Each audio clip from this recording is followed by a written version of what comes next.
It's Monday, the 22nd of June, 2020. Hello and welcome to Joy News at 6 with me, Komla Adom. The news is live here on Joy 99.7 FM in Accra, also on Hits 103.9 FM in Accra, Love 99.5 FM in Kumasi, affiliates across Ghana's 16 regions, including Pando FM in the Volta region, Sky FM in the Bono region, and Marks FM in the Western region. We are around the world at myjoyonline.com. Coming up, health experts caution government against rushing into COVID-19 guideline that recommends discharging patients after 14 days without a second test. This new patient discharge recovery policy has now been adopted by Ghana. It is true that after this period of time, you will not find any infectious viral RNA. Even with that, there are a lot of other contradicting studies.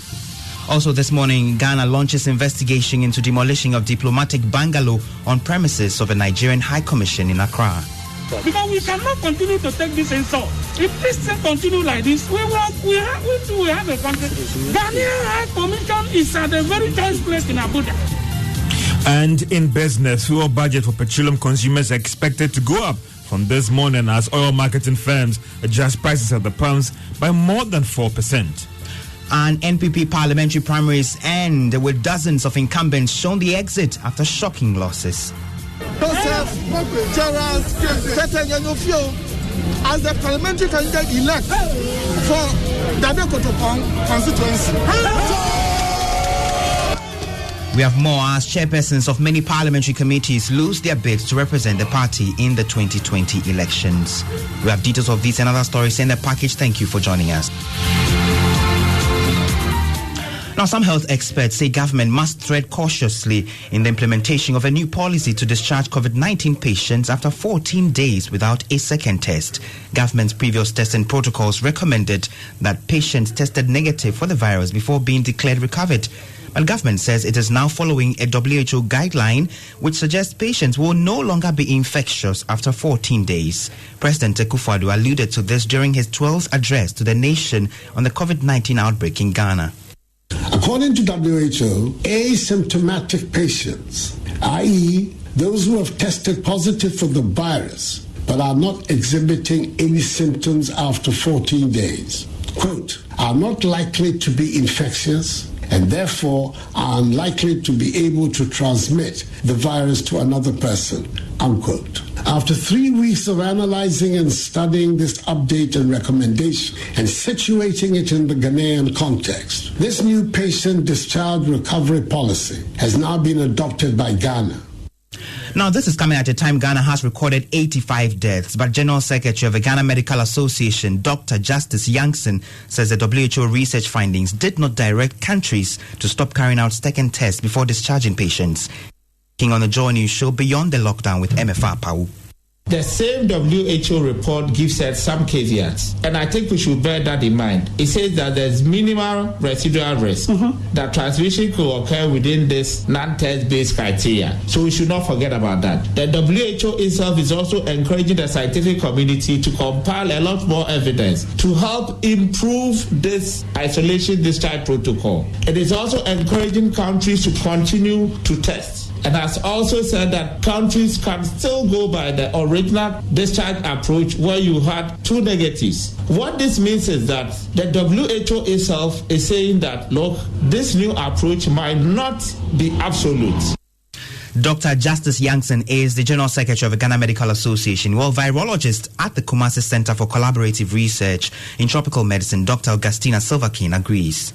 If I am even symptomatic or asymptomatic and I am taken to an isolation center and after a period of time I am asked to go home without any test, I think psychologically, I think we should really be treading cautiously. Of course, it is true that after this period of time, you will not find any infectious viral RNA. But even with that, there are a lot of other contradicting studies.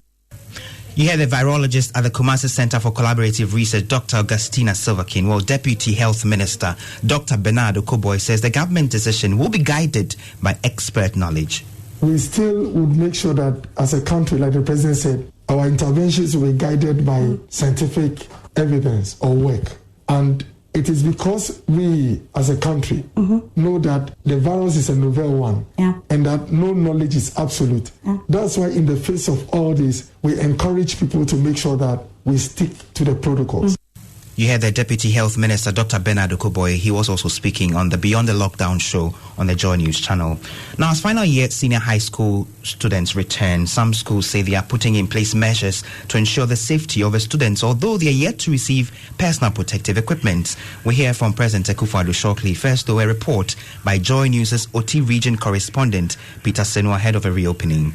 Teachers who interacted with Joy News say they are in high spirit and can only hope that government delivers on its assurances to provide PPEs for the fight against COVID-19. I teach chemistry. I have to do a lot of practicals for them as a way of preparing them to write examinations. For the teachers, they are ready and prepared to deliver on their duties and would have to improvise if government delays in the provision of PPEs. If it doesn't, I think teachers will be very proactive in the management of some of these things. We can improvise on our own. You hear the Peter Senu's report. We can now listen to President Akufo-Addo speaking last night. And no sporting activities. Religious activities under the new protocols will be permitted. Social distancing and the wearing of face masks are obligatory in our schools. One dormitory block in each senior high school is to be used as an isolation center in the event of a student falling sick. Again, each senior high school has been mapped to a health facility, and care will be provided to the sick by nurses assigned to these schools. You heard the President Akufo-Addo speaking last night. Now, Ghana says it has launched investigations into the demolition of a building on the premises of a Nigerian High Commission here in Accra. Some armed men are said to have supervised the bulldozer to pull down the apartment in the dead of the night. The building was the accommodation for staff of the High Commission. A member of the security at the High Commission spoke to Joy News.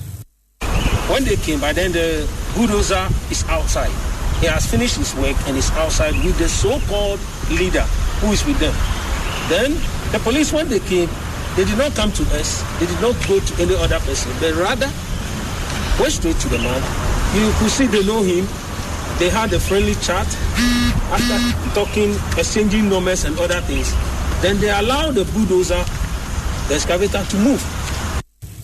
Already, the Nigerian Foreign Affairs Ministry has condemned the action believed to have been carried out by a Ghanaian insurance company claiming ownership of the land. In a tweet, Foreign Affairs Minister of Nigeria, Geoffrey Onyama, wrote, "We strongly condemn two outrageous criminal attacks in Ghana on the residential building in our diplomatic premises by unknown persons in which a bulldozer was used to demolish the building.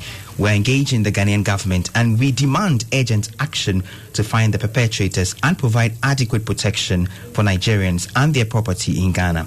Well, Ghana's Foreign Affairs Minister has also issued a statement on the development, and my colleague Joseph Akable joins me in studio with details. Joseph, what does he say? Part of the statement reads that the ministry views with concern this development, which is a breach of the Vienna Convention on Diplomatic Relations. Accordingly, investigations are ongoing to unravel the facts of the matter and bring the perpetrators to book. Meanwhile, the government of Ghana has beefed up security at the said facility and the situation is under control. Thank you very much, Joseph Akable. Now to politics.